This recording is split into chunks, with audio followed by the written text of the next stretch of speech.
Praise lord, అందరికీ వందనాలు. మర్మధార కార్యక్రమాన్ని చూస్తున్నటువంటి ప్రేక్షకులకు, క్రీస్తునందు దేవుని పిల్లలందరికీ క్రీస్తు నామమున మీ అందరికీ మా వందనాలు. మర్మధార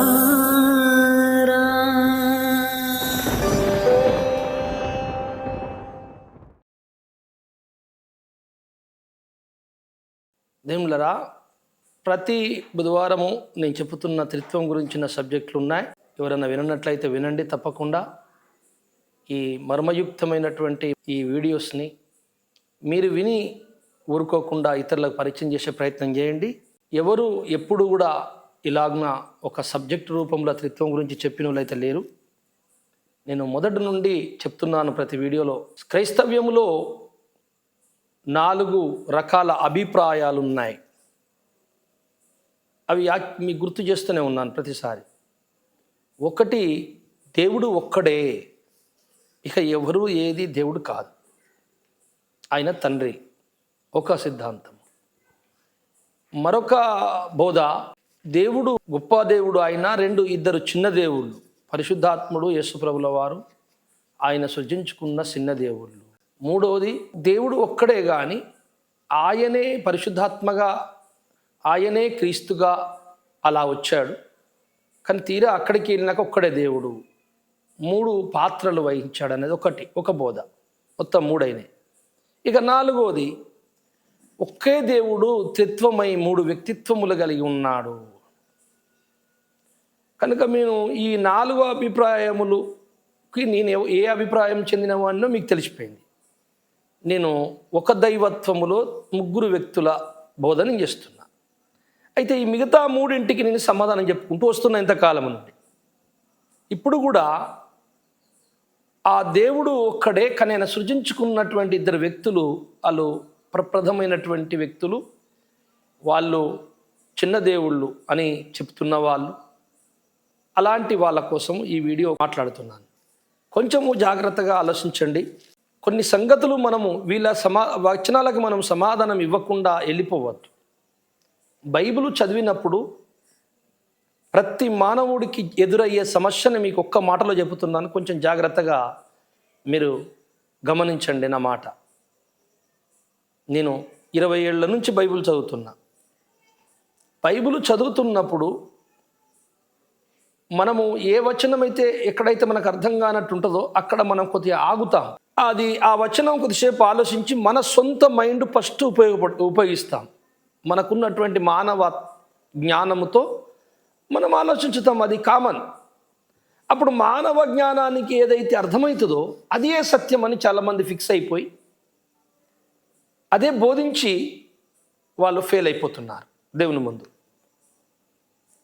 అలా కాదు, మన అభిప్రాయానికి ఏదైతే అది ఇలా అర్థమవుతుందో ఇది కరెక్ట్ అని అనుకోకుండా, మరి ఇందులో ఇంకేమన్నా ఏదన్నా లేఖనం ఎదురు తిరుగుతుందా, మరి దేవుడు మళ్ళీ నాకు ఏమైనా చెప్పుతాడా, ఇంకేదన్నా ఉంటుందా అని కొంచెం పరిశోధన చేసి, ప్రార్థన చేసి, దేవుణ్ణి అడిగి కొంచెం మంచి మనస్సుతో ముందుకెళ్తే కొన్ని రోజుల్లోనే నిన్ను మళ్ళీ ఇంకొక మలుపు తిప్పుతుంది ఆ వచనం. అరే, నేను అనుకున్నది కొంచెం డౌట్గా ఉందే, నా ఆలోచనతో ఆలోచించింది అది మరి వేరే కనపడుతుంది ఏంటి అని అనుమానం వస్తుంది నీకు. అంటే నీ లోపల ఒకవేళ ఇలా కావచ్చేమో అనే ప్రశ్న పుడుతుంది. ఈ ప్రశ్న ఎప్పుడైతే పుడుతుందో నీకు, దాన్ని పట్టుకొని పరిశుద్ధాత్ముడు నిన్ను అనంతమైన జ్ఞానంలోకి తీసుకెళ్తాడు. ఇది దేవుని తత్వం. మూలవాక్యంగా మనము యోహాను సువార్త 8వ అధ్యాయము 49వ వచనాన్ని ఒకసారి చదువుకుందాం. యేసు, నేను దెయ్యము పట్టిన వాడను కాను, నా తండ్రిని గణపరచువాడను, మీరు నన్ను అవమానపరచుచున్నారు. చాలు. 54వ వచనం చదవండి. అందుకు యేసు, నన్ను నేనే మహిమపరచుకొనిన ఎడల నా మహిమ వట్టిది, మా దేవుడని మీరెవరిని గురించి చెప్పుదురో ఆ నా తండ్రియే నన్ను మహిమపరచుచున్నాడు. చాలు అంటున్నాడు. నేను తండ్రిని గణపరచుచున్నాను అన్నప్పుడు వీళ్ళు ఏమనుకుంటారండి? తండ్రి గొప్పవాడు కనుక ఆయన నేను గణపరచుచున్నాను, నేను చాలా చిన్నవాడిని అని యేసు ప్రభువే చెబుతున్నాడు కదా. అలాంటప్పుడు యేసు దేవుడు ఎట్లా అవుతాడు? దేవుడు ఎట్లా అవుతాడు? ఘనమైన వాడు గణపరుస్తున్నాడు ఆయన. అలాంటప్పుడు యేసు దేవుడు ఎట్లా అవుతాడు? దేవుడు చిన్నవాడు ఆయన. మనకున్న దేవుడే ఒక్కడు, ఆయన తప్ప ఏ దేవుడు లేదని లేఖనాల్లో ఉన్నది అని కొన్ని వచనాలు తీసుకొని వాళ్ళు మరి బోధిస్తున్నారు. ప్రతి అబద్ధ బోధకు ఒక వచనం ఆధారం ఉంటుంది. ఏ వచనం ఆధారం లేకుండా ఏ అబద్ధ బోధ పుట్టలే. ఏదో వాని ఆలోచనకు, ఆ దురాత్మ యొక్క ఆలోచనకు అనుకూలంగా ఉన్న వచనం ఖచ్చితంగా ఏదో ఒకటి తీసుకుంటాడు. అది ఏదో సందర్భంలో దేవుడు ఎవరి కొరకు మాట్లాడిందో లేకపోతే ఎక్కడో మాట్లాడిందో అది వానికి సెట్ అయిపోతుంది. అలాగున అబద్ధ బోధలు పుట్టాయి. అబద్ధ బోధకు ఏ ఆధారము లేదని అనుకుంటే మనం తప్పైపోతుంది. ఆడ ఆధారంతోనే మాట్లాడతాడు. యేసుప్రభు దగ్గరికి వచ్చి నువ్వు ఇక్కడి నుంచి దునుకు, దేవదూతలను పంపిస్తానని రాయబడింది కదా అని ఆ లేఖనాలనే వాడు మాట్లాడాడు. లేఖనాలు వానికి తెలుసు. సైతాన్ దగ్గర బైబిల్ ఉంది, ఆయన మెదడులోనే బైబిల్ ఉంది. చాలామంది బైబిల్ ఉంటే దెయ్యం రాదనుకుంటారు. దెయ్యం పరలోకమే పోతుంది. మహాసభ జరుగుతుందట రాజదర్బార్లో. యోబు గురించి అడగడానికి వెళ్ళిండు సైతాన్ గాడు. అంత సింహాసనం దగ్గరికి వెళ్ళి మాట్లాడినోడట, బైబిల్ పక్క పెట్టుకుంటే రాడట దెయ్యం. అన్ని పిచ్చి బోధలు చేసి నేర్పిస్తారు సంఘాలకి. బైబిల్ పక్కన కాదు, బైబిల్ అంతరంగంలో ఉండాలి దేవుని వాక్యము. ఆ ధైర్యము, ఆ పరిశుద్ధాత్మని నడిపిస్తాడు. కనుక నేను తండ్రిని గణపరుస్తున్నంత మాత్రాన ఈయన చిన్నవాడు, ఆయన పెద్దవాడు, ఈయన దేవుడు కాదని పాపం త్వరపడి వాళ్ళకు ఆ వచనాలే ఏరుకొని మోసపోతున్నారు. మరి ఇలా ఎందుకు అన్నాడు 54వ వచనంలో? మా దేవుడు మా తండ్రి మీరు అంటున్నారు కదా, మా దేవుడు తండ్రిని. ఆ దేవుడే మీ దేవుడే, నా దేవుడు అని అంటున్నా. మీరు ఎవరి గురించి అంటున్నారో ఆ దేవుడే, నా తండ్రి నన్ను మహిమపరచుచున్నాడు. ఏమండి, అక్కడేమో నేను తండ్రిని గణపరచుచున్నానని కుమారుడు అన్నాడండి. బాగుంది. తండ్రి గొప్పవాడు కనుక ఆయన గణపరిచాడు. నేను చిన్నవాడు, సృష్టిలో ఒక వ్యక్తి సృష్టింపబడ్డవాడు, కాకపోతే అందరికంటే ముందు సృష్టింపబడ్డ పెద్ద కొడుకు అనుకుందాం. వాళ్ళు చెప్పినట్టు సరే అనుకుందాం, బాగానే ఉన్నది. మళ్ళీ ఈ మాట ఏంటి? నన్ను నా తండ్రే మహిమపరచుచున్నాడు అంటే నువ్వు ఆయనను మహిమపరుస్తాడు, నేను మహిమపరుస్తా. అసలు ఏం రిలేషన్షిప్ మీది, ఏం బంధుత్వం అండి అని ఎప్పుడైనా అక్కడ ఆగి ఆలోచించాము సార్, ఆ మాత్రం తెలివి మాకు లేదా అని మీరు అనుకుంటారు. ఆలోచించారు కానీ అర్థం కాకపోయేసరికి అది కాదులే అని చెప్పి డిసైడ్ చేశారు. గంతే, అర్థం కాలే మీకు. త్రిత్వం అనేది, దైవరహస్యం అనేది నువ్వు అనుభవిస్తున్న శరీరంలో దొరుకుతుంది, ప్రతి పదార్థంలో దొరుకుతుంది, ప్రతి అణువులో దొరుకుతుంది, ప్రతి పరమాణువులో దొరుకుతుంది. సృష్టి మొత్తములో దైవతత్వము దొరుకుతుంది. అదే త్రిత్వతత్వం అని మొదటి నుండి వీడియోలో చెప్పుకుంటూ వస్తూనే ఉన్నా. కొంతకాలం, ఇంకో కొన్ని రోజులు, ఆ తర్వాత దేవుడు నాకు ఇచ్చిన ఈ బాధ్యతను నేను పూర్తిగా చెప్పేసి ముగించుకొని సైలెంట్ అయిపోతా. మళ్ళీ నా సబ్జెక్టులు ఉన్నాయి చాలా పెద్దవి, నేను అవి కంటిన్యూ చేసుకుంటా బ్రతికున్నంత వరకు. నేను ఒక 100 సంవత్సరాలు ఇంకా నాకు దేవుడు ఆయుష్ ఇచ్చినా నేను చెప్పాల్సిన సబ్జెక్టులు ఒడవవు. అంత అనంతమైనటువంటి గొప్ప సబ్జెక్ట్ ఈ బైబిలే. ఎందుకంటే దేవుని ఆత్మ ఒక జీవనది, ఒక జీవజలముల ఊట. అది ఊరుతూనే ఉంటుంది కానీ ఆ ఆత్మ ఉన్న వాని దగ్గర ప్రసంగాలు అయిపోయినాయి, ఆ సబ్జెక్టులు అయిపోయినాయి అని ఉండవు. నేను ఇప్పటి వరకు నేను చెప్పినటువంటి ఇప్పుడు 200 పైన ఉన్నాయి. అందులో చెప్పినది మళ్ళీ ఎన్నడూ చెప్పలే, చెప్పిన ప్రసంగము మళ్ళీ చెప్పలే. అన్ని నూతనమైన మర్మములు. అలాగనే ఇంకా 1,00,000 ప్రసంగాలైనా ఉంటుంది. ఎందుకంటే బైబిల్ అనంతమైన జ్ఞానం కదా. పరిశుద్ధాత్ముడు సాయం చేస్తే అవుతుంది కానీ నాతోనైతే కాదు. తండ్రిని కుమారుడు గణపరుస్తున్నాడు, కుమారుడు తండ్రిని గణపరుస్తున్నాడు. తండ్రి కుమారుణ్ణి మహిమపరుస్తున్నాడు, కుమారుడు తండ్రిని మహిమపరుస్తున్నాడు. ఇద్దరు ఒకరినొకరు మహిమపరుచుకుంటున్నారు, ఒకరినొకరిని గణపరుచుకుంటున్నారని లేఖనాలు ఉన్నాయి. ఒక సైడే చూసావు, ఇంకో సైడ్ ఏమనుకుంటే మనకేందండి? ఆయన తండ్రి, ఈయన కుమారుడు. బస్ ఈయన చిన్నోడు, ఆయన పెద్దోడు. తండ్రి కుమారుని గణపరిచాడు, మహిమపరిచాడు అంటే పరిచాడులేండి, ఏమవుతుంది అని ఏదో ఒక లేఖనం తీసుకొని అడ్జస్ట్ చేసుకుంటాం. సృష్టిలో కూడా చాలామంది కుమారులమైన మనం, రక్షింపబడ్డ వాళ్ళం కూడా దేవుని మహిమపరుస్తాం. ఆయన మనల్ని మహిమపరుస్తాడు. నువ్వు నమ్మినట్లయితే నా మహిమను చూచేద్దాం, నేను మిమ్మల్ని మహిమపరుస్తా అన్నాడు కదా, ఇంకేందండి అనే లేఖనాలను అలా అవలీలుగా తీసుకుంటారు. కానీ జ్ఞానము లేని మీకు దేవుని ముందు లెక్కలు అడిగినప్పుడు చాలా ఫెయిల్ అయిపోతారు.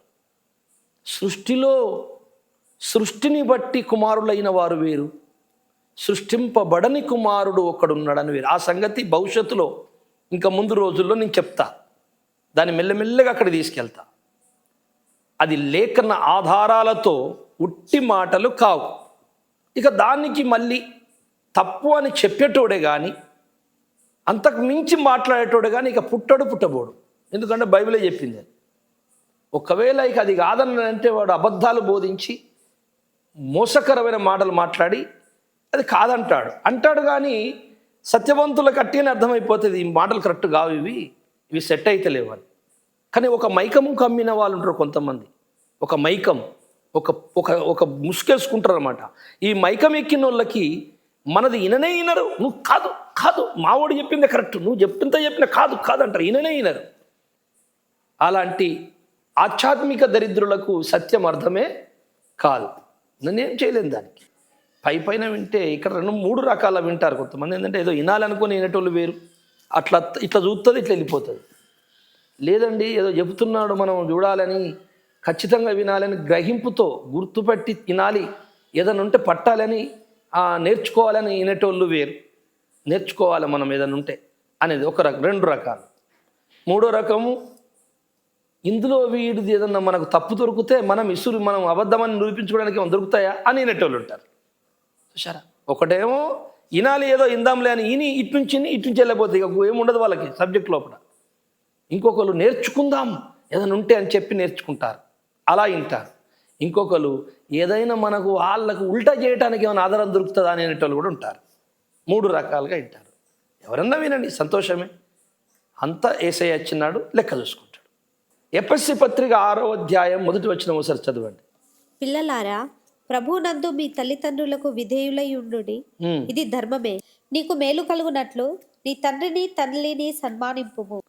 ఏమండి, భూమి మీద కుటుంబములో దేవుడిస్తున్న ఆజ్ఞ, దేవుని ఆజ్ఞ, 10 ఆజ్ఞలో ఒక ఆజ్ఞ ఇది. ఏంటంటే మీ తల్లిదండ్రులను మీరు సన్మానించండి, అంటే గణపరచండి. సన్మానం అంటే గణపరచుడే కదా. అలా మాటకు విలువిచ్చుట, వాళ్ళ మాటకు లోబడుట, వారిని దుఃఖ పెట్టకుండా వారి మాటకు తల వంచి సరే డాడీ చేస్తాం మమ్మీ అనడము. ఏమండి, ఎదురు తిరగకుండా ఉండుట, 10 మందిలో మా నాన్నగారు ఇలాంటి వాళ్ళని కించపరచకుండా గణపరచుట, సన్మానించుట కూడా. ఏమండి, తల్లిదండ్రులను సన్మానించుట అంటే గణపరచుట కింద వస్తుంది. భూలోకములో ఏ సిస్టమ్ ఉంది? తల్లిదండ్రులు పిల్లల్ని గణపరచాలి, కానీ తల్లిదండ్రులు పిల్లల పైన ఒక శాలువా కప్పి గణపరిచే పరిస్థితులు ఉంటాయా? చిన్నవాళ్ళు కదా. ఆశీర్వాదం ఎవరెవరు తీసుకోవాలి? అసలు పిల్లలు తల్లిదండ్రులు తీసుకోవాలి. తల్లిదండ్రులు పిల్లల దగ్గర ఆశీర్వాదం తీసుకుంటారా భూమి మీద? లేదు. కానీ నువ్వు చిన్న కొడుకు అని యేసు గురించి మాట్లాడుతున్నావే, కానీ వాళ్ళు నువ్వు అనుకునే కొడుకు తండ్రి కాదాళ్ళు. ఇలాంటి బంధుత్వం కాదది. అందుకే తండ్రిని కుమారుడు గణపరుస్తున్నాడు, మహిమపరుస్తున్నాడు. తండ్రి కుమారుణ్ణి గణపరుస్తున్నాడు, మహిమపరుస్తున్నాడు. కనుక వాళ్ళు ఒకరినొకరు గొప్ప వాళ్ళుగా ఎంచుకుంటున్నారు. వాళ్ళిద్దరూ గొప్పోళ్ళే, ఇద్దరూ సమానులే. అందుకే అలా మాట్లాడుతున్నాడు. భూమి మీద మనుషుల్లాగా నువ్వు మాట్లాడితే ఎట్లా? భూమి మీద తల్లిదండ్రులకు పిల్లలే గణపరచాలి, పిల్లలే నమస్కరించాలి, పిల్లలే ఆశీర్వాదం తీసుకోవాలి, పిల్లలే కాలు మొక్కాలి. కానీ వీళ్ళిద్దరు ఒకరినొకరు మొక్కుకుంటారు, ఒకరు గణపరుచుకుంటారు. ఇద్దరు సమానం అన్నట్టు. వాళ్ళు అర్థం కాలే. కొంచెం కాలం ఓపిక పట్టండి, ఒక్కొక్కటి అన్నీ చెప్తా. అర్థం అవ్వడానికే కదా ఇవన్నీ మాట్లాడుతుంది నేను. ఎబ్రీ పత్రిక 1వ అధ్యాయం 7వ వచనం చదువుదామా? తన దూతలను వాయువులుగాను తన సేవకులను అగ్నిజ్వాలలుగాను చేసుకొనువాడు అని తన దూతలను గూర్చి చెప్పుచున్నాడు గాని తన కుమారుని గూర్చి అయితే, దేవా, నీ సింహాసనము నిరంతరము నిలుచున్నది, నీ రాజదండము న్యాయార్థమైనది. నీవు నీతిని ప్రేమించితివి, దుర్నీతిని ద్వేషించితివి. అందుచేత నీ దేవుడు నీ తోడివారి కంటే నిన్ను హెచ్చించున్నట్లుగా ఆనంద తైలముతో అభిషేకించాడు. చాలు. దేవా, నీ సింహాసనము నిరంతరం నిలుచునని మాట్లాడుతున్నది ఎవరు? తండ్రి అయిన దేవుడు. సృష్టిని బట్టి కుమారులైన వారు వేరు. దేవదూతలే కానీ మానవులే కానీ సృష్టిని బట్టి, సృష్టి చేసినందుకు, ఆయన సృజించినందుకు వాళ్ళ కుమారులు విన తండ్రి, అది వేరు. కానీ ఈ కుమారుడు ఎవరో తెలుసా? ఈ కుమారుని గురించి ముందు ఇంకా బాగా తెలుసుకుంటారు మీరు. ఈ కుమారుడు ఎందుకంటే సమానుడై ఉన్నాడు. ఈ కుమారుడు సృష్టింపబడ్డ కుమారుడు కాదు, సృష్టికర్తలో సమానుడైన కుమారుడు. దీనికి అనేక ఆధారాలు భవిష్యత్తులో చూపిస్తా. ఇప్పుడు కొంచెం చెప్తా విను. కనుక ఆ కుమారుణ్ణి తండ్రి ఏమంటుండు, దేవా నీ సింహాసనము నిరంతరం. ఈ మాట ఈ దేవదూతల గురించి కానీ ఎవరి గురించి అని చెప్పి తినా, ఎవరు నన్ను అంటినా అని కూడా అంటున్నాడు. ఈయనను దేవా అంటున్నాడు, ఆయనను దేవా అంటాడు. నా తండ్రి నా దేవా అంటాడు, ఆయన నా కుమారుడు నా దేవుడు అంటాడు. నేను పోయిన వీడియోలో చెప్పాను, సృష్టి చేసినప్పుడు దేవుడు సృష్టి చేయాలనుకున్నప్పుడు ఒక దైవత్వములో 3 వ్యక్తిత్వములు కలిగిన ఈ దేవుడు సృష్టికి మనం ఎలా పరిచయం అయిదాము, ఏ నామమున పరిచయం అయితే కరెక్ట్ సెట్ అవుతుంది అని వాళ్ళు ఆలోచించుకొని ఈ నామమునే సెట్ అయ్యాడు, కుమారుడు తండ్రి పరిశుద్ధాత్మ. ఇలా పిలువబడాలనుకున్నారు. అలాగే మొదటి నుండి పిలువబడుతున్నారు అన్ని లోకాల్లో కూడా అంతే. బావ బామ్మార్ది, చిన్న ఆయన పెద్ద ఆయన, ఇటువంటి వరుసలు సెట్ కాలే. ఈ 3 వర్డ్సే సెట్ అయినాయి సృష్టిలో. ఆయనకి ఈ 3 పెట్టుకున్నారు, తండ్రి కుమార పరిశుద్ధాత్మ. ఆ 3 వ్యక్తిత్వాలకు పేర్లు అవి అంతే. కానీ 3 సమానమే, ఒకటే దైవత్వం, 3 వ్యక్తులు అనే మాటనే తీసుకొస్తున్న మొదటి నుండి. చివరిలో ఇది మొత్తం మనకు క్లియర్ అయిపోతుంది. క్రీస్తు అంటాడు 17వ అధ్యాయంలో యోహాను సువార్తలో 17వ అధ్యాయంలో, లోకము పుట్టక మునుపు నీ యొద్ద నాకు ఏ మహిమ ఉండెనో. అంటే ఏంటిది? ఏ మహిమ ఉండెను? నీకున్న సమానమైన మహిమ గలవాడినే కదా నేను కూడా, మన ఇద్దరం ఒకటే మహిమనే. మళ్ళీ ఆ మహిమలోకి నేను వచ్చేస్తా. సృష్టింపబడ్డ ఒక దేవదూత అనగలడా మాట? అన్నాడు ఎక్కడన్నా? ఎప్పుడైనా బైబిల్ గ్రంథంలో మీరు చూశారా దేవదూతలు తండ్రి మీదొద్ద నాకు ఏ మహిమ ఉండెనో సృష్టికి పూర్వమని ఒక్క దేవదూత పలికాడండి ఇప్పటి వరకు? పలకలేదు కాదు కదా. యోహాను నేను నీతో సమానుడు అయ్యా, నీ దాసును, మీ దాసులైన మీ సేవకులతో సమానుడు దేవుడు, నీ నా కాళ్ళు మొక్కుతున్నావేంట్రా నాయన నువ్వు అని గజ గజ గజ అనికిండు దేవదూత. గుర్తుపెట్టుకోండి, దేవదూత ఈ మాట అనలే ఎప్పుడు కూడా. తండ్రి నీ యొద్ద నాకే మహిమ అన్నాడా? ఎవడు అనలేడు. యేసుక్రీస్తు ఒక్కడే అనగలడు. నేను తండ్రి యొద్ద ఏమి చూచితినో, ఏమి తెలుసుకుంటునో, ఏమిని వింటున్నాడు. అర్థమైంది, ఆయన చెప్పిండట, ఈయన విన్నాడట. అది కాదు, అక్కడే ఉండి నేను ఏమేమి చేసి చూసి తెలుసు అంటే ఇప్పుడు ఈ భూమి మీదకి వచ్చినోనికి ఏం చెప్పమంటారు చెప్పండి? ఏం చెప్పమంటారు? తండ్రి పెద్ద ఆయన అక్కడ ఉన్నాడు, నేను పనికిరానోని అని చెప్పమంటావా? ఆయన ఏమని చెబుతున్నాడు? తండ్రిని పరిచయం చేయాలంటే అలాగే చేయాలి, ఆయన గొప్పగా ఎంచాలి. ఆయన యుద్ధ నేనున్నప్పుడు చూచుతుంది అంటే ఏంటంటే ఈయన అక్కడ దేవదూతగా ఉండి చూశాడా? కాదు, అది ఆయనతో సమానుడైన సంగతి. తనలో ఉన్న సంగతులన్నీ, నా తండ్రి యొద్ద ఉన్న సంగతులు మీకు చెప్పడానికి వచ్చాను. నా తండ్రిని నేను బయలుపరచాలి, నన్ను నా తండ్రి బయలుపరుస్తాడు. నా తండ్రి గురించి నేను సాక్ష్యం ఇవ్వాలి, నా గురించి నా తండ్రి సాక్ష్యం ఇస్తాడు. నా తండ్రిని నేను కనపరచాలి, నన్ను నా తండ్రి కనపరుస్తాడు. నా తండ్రిని నేను మహిమపరచాలి, నన్ను నా తండ్రి మహిమపరుస్తాడు. ఇలాగ అనుకుంటున్నారు ఇద్దరు. అందుకే దేవా దేవా అని ఆయన అంటున్నాడు. ఫిలిప్పు 2:6 చదవండి. ఆయన దేవుని స్వరూపము కలిగిన వాడై ఉండి దేవునితో సమానముగా ఉండుట విడిచిపెట్టకూడని భాగ్యమని ఎంచుకొనలేదు గాని మనుషుల పోలికగా పుట్టి దాసుని స్వరూపమును ధరించుకొని తన్ను తానే రిక్తునిగా చేసుకొనేను. దేవుని స్వరూపి, బాగా వినాలి మాట. దేవుని స్వరూపి, నేను దేవుని స్వరూపిని అని ఏ దేవదూతన చెప్పాడు ఎప్పుడన్నా? పోనీ నరులలో ఎవరైనా ప్రవక్త మోషే చెప్పాడా నేను దేవుని స్వరూపిని అంటాడా? ఏ దేవదూతనకు గుండెల ధైర్యం ఉంది ఈ మాట అంటానికి? అక్షరాల ఆ రూపమే నేనే ఆ రూపం అంటే ఆ రూపం ఒకటి, దేవుడు ఒకటా? క్రీస్తు స్వరూపము మీ యందు ఏర్పరచబడదు అని అన్నాడంటే క్రీస్తు గుణలక్షణము నీ లోపల రావాలి అనేది స్వరూపం. క్రీస్తు స్వరూపం బాగుంది, వీళ్ళకి రావాలి. ఈయనకు అచ్చుడు ఎక్కడిది? నేనే దేవుని స్వరూపం అంటున్నాడు. ఎబ్రీ పత్రిక 1వ అధ్యాయం 3వ వచనం ఒకసారి చదవండి. ఆయన దేవుని మహిమ యొక్క తేజస్సును, ఆయన దేవుని యొక్క మహిమ యొక్క తేజస్సును, ఆయన తత్వము యొక్క మూర్తిమంతమునై ఉండి తన మహత్తు గల మాట చేత సమస్తమును నిర్వహించు. యేసు ప్రభుల వారట దేవుని యొక్క తత్వము, తర్వాత మహిమ. ఫిలిప్పు పత్రికలో చదువుకున్నాం మనం దేవుని స్వరూపం. ఎబ్రీలో ఏం చదువుకుంటున్నాము? ఆయన మహిమ తత్వం. స్వరూపము అంటేనే మహిమ, ఆయన మహిమ తత్వం. తత్వం అంటే గుణం.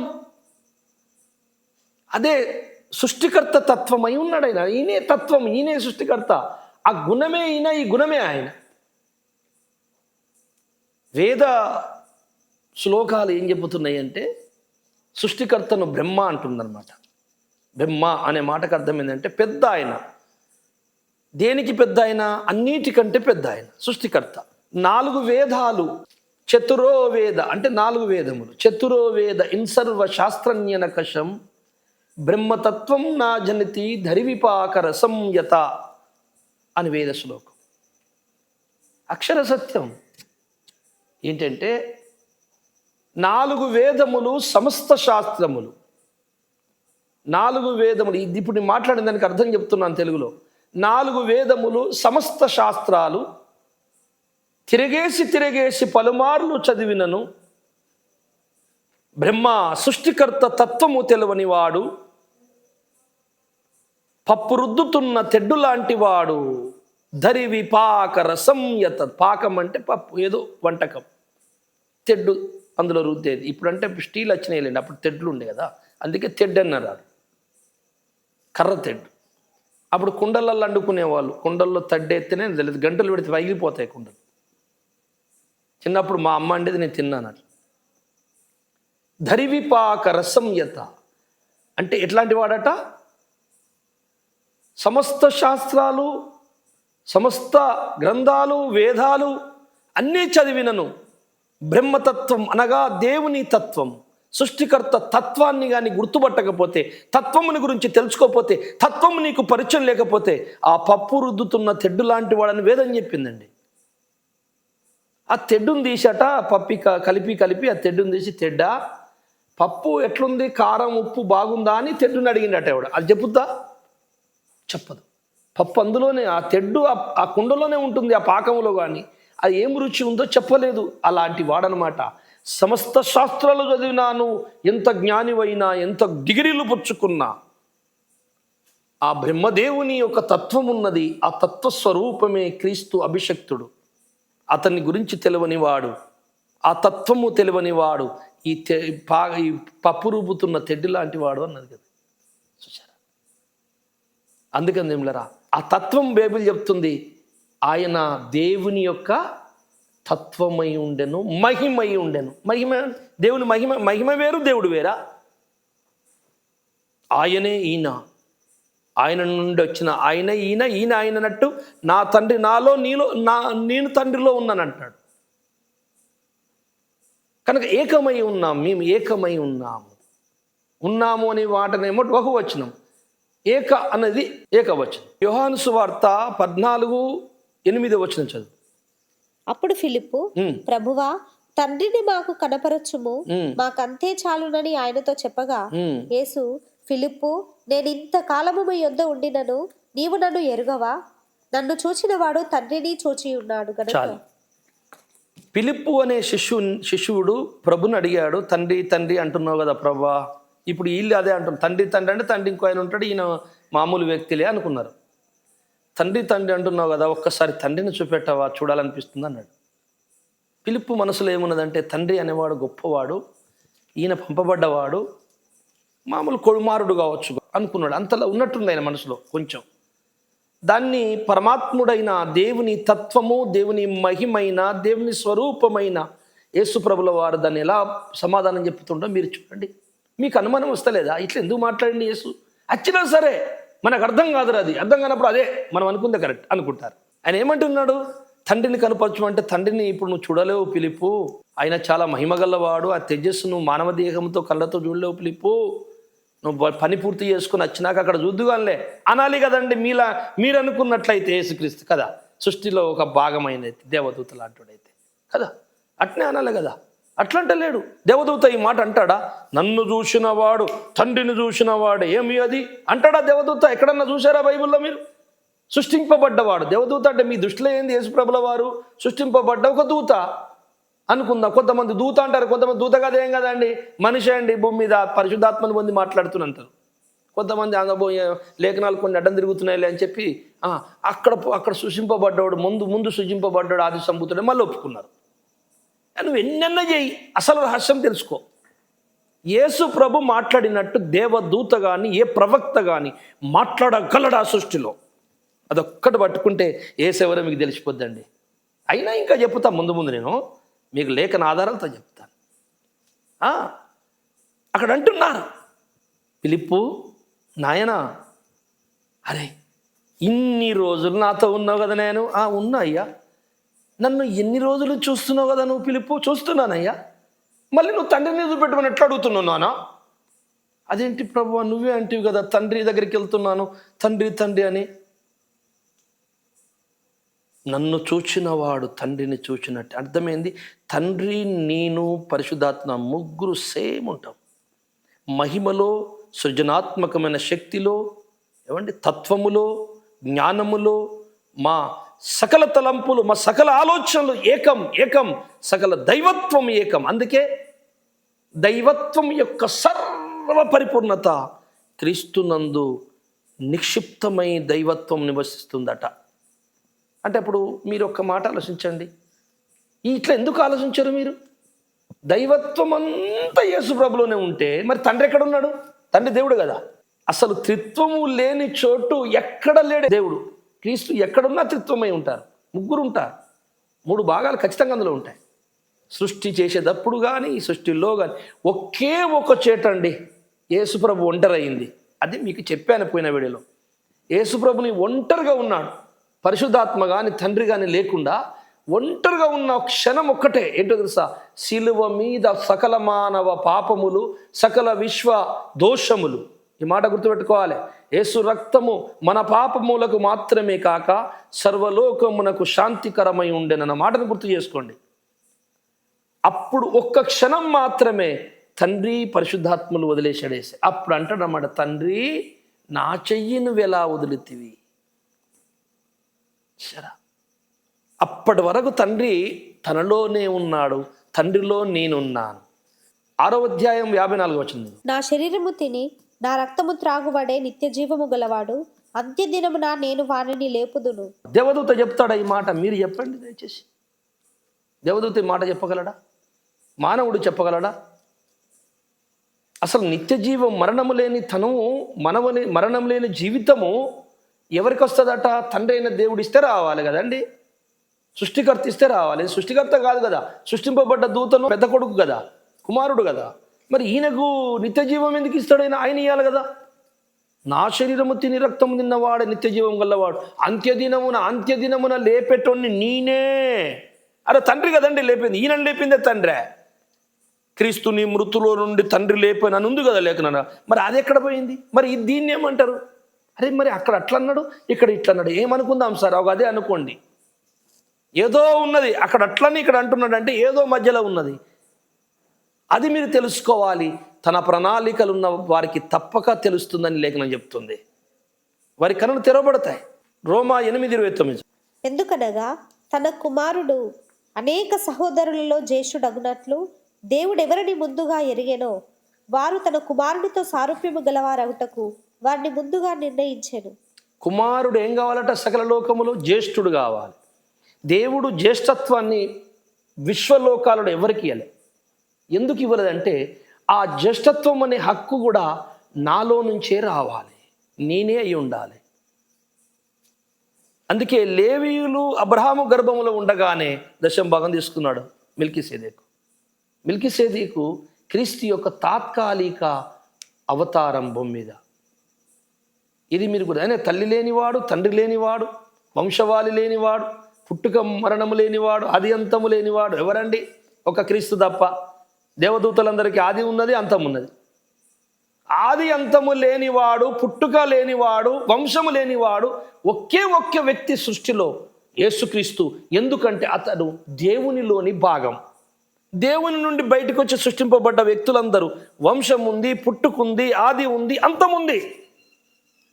దేవుని నుండి బయటికి సృష్టింపబడకుండా ఉండే వ్యక్తి, దేవుని లోపలే ఉన్నవాడు, సృష్టింపబడకుండా ఉన్నవానికి ఆది లేదు, అంతము లేదు, అతనికి వంశవాళి లేదు, పుట్టుక మరణాలు లేవు. మరి ఆయన చెబుతున్నాడు కదా, నేనే ఆదియు అంతమై ఉన్నాను, నేనే పుట్టుక లేని వాడను, నిత్యం ఉన్నవాడను. ఇబ్రీ రాసిన పత్రిక 9:16. మరణశాసనం ఎక్కడ ఉండును? మరణశాసనం ఎక్కడ ఉండునో అక్కడ మరణశాసనము వ్రాసిన వాని మరణము అవశ్యం. చాలు. అంటే మరణశాసనం ఎవరు రాశారు? నువ్వు ఇది తిను దినమున నిశ్చయముగా చచ్చి చనిపోతావు అని ఎవరు అన్నారు ఆది కాండంలో? అంటే సృష్టికర్త అయిన దేవుడు అండి, తండ్రి దేవుడు అంటారు. అదందరికీ తెలిసింది. మరి నువ్వు నిశ్చయముగా చచ్చిపోతావు అన్నాడు కదా, అన్న ఆయనట ఖచ్చితంగా వచ్చి చావాలట. మరి సచ్చింది ఎవరు? ఆది కాండంలో మాట్లాడిన ఆయనే చావాలచ్చి. క్రీస్తు కొడుకు కదా, సృష్టిలో ఒక వ్యక్తి కదా, ఆయన చిన్నవాడు కదా, ఆయన దేవుడు కాదు కదా, సృష్టికర్త సుప్రీం ఒక్కడే కదా, ఏదో హక్కు పొందిన దేవుడు, అధికారం పొందిన దేవుడు కదా. అధికారం పొందితే ఏదన్నా అధికారం పొందొచ్చు, కానీ లేఖనాలనే ఉల్టా పల్టా చేసి అధికారం పొందుతాడా? అట్లాంటప్పుడు ఆ దేవుడే దేవుడు కాదు. ఆ దేవుడు మనకెందుకండి? ఏదన్నాడు అది నెరవేర్చిన దేవుడు. ఆది కాండములో నువ్వు నిశ్చయముగా చస్తావురా అది తింటే అన్నప్పుడు దాన్ని అదే మరణ శాసనం స్టార్ట్ అయిపోయింది. మరి రాసినోడు వచ్చే తప్పకుండా చావాలని ఫిబ్రి రాసిన పత్రిక. మరణ శాసనము రాసినవాడు మరణించాలి అన్నప్పుడు ఎవరైతే ఆది కాండంలో మాట్లాడి ఆ వ్యక్తి భూలోకంలోకి వచ్చి మరణించాలి. ఆది కాండంలో ఎవరల్లో? సృష్టికర్త.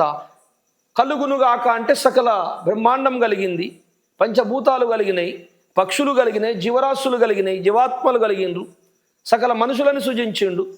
అన్నీ చేసిన వ్యక్తి ఆయన అక్కడ మాట్లాడిన ఆయన. నువ్వు జత్తావు తింటే ఆదామని చెప్పాడు. ఆయన వచ్చాడు ఇక్కడికి. ఆయన పేరు యేసుక్రీస్తు. అంటే ఆది కాండంలో ఉన్న సృష్టికర్త యేసు. మరి యేసు సృష్టింపబడ్డాడు ఎట్లయితాడు? సృష్టింపబడ్డవాడు సృష్టికర్త అవుతాడా? సృష్టికర్త ఎట్లా అవుతాడు? నువ్వు అనేది తండ్రి ఎక్కడే కదా సృష్టికర్త. తండ్రి ఇతనికి కొంచెం పని చెప్పితే పని చేసిండు అంతే. అట్లప్పుడు సృష్టికర్త ఆయనే కావాలి. ఈయనట్లయితాడు? యోహాను సువార్త 10:30 చదవండి ఒకసారి. నేనును తండ్రియును ఏకమై ఉన్నామని వారితో చెప్పాను. ఏకమంటే ఏకా అంటే ఒక్కటి. ఇద్దరు వ్యక్తులు మాట్లాడుతున్నారు, ఇద్దరు వ్యక్తులు అంటున్నాడు, మళ్ళీ ఒక్కటి అంటున్నాడు. అంటే దైవత్వము ఒక్కటే, వ్యక్తులు ముగ్గురు.